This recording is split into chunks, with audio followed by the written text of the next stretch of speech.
Oh, pinagpalang araw sa inyo mga kayugyugan. Marami sa mga active sa dance fitness community or sa mga dance fitness class na akala nila kapag mabilis ang tugtog at ang step ay effective ito.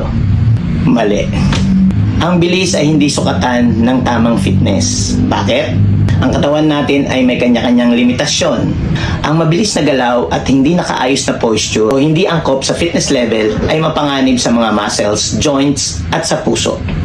Ang fitness ay tungkol sa strength, endurance, flexibility at coordination. Hindi puro adrenaline rush lang.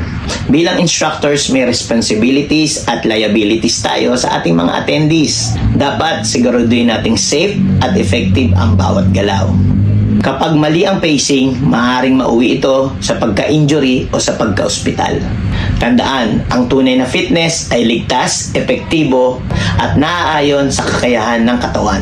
Hindi lahat ng mabilis ay fitness. Sana po'y makatulong ito at makadagdag ng inyong kaalaman sa dance fitness. Ito po ang inyong lingkod, Kuya Coach EA. Puwersa, your new choice. Bye-bye kayugyugan.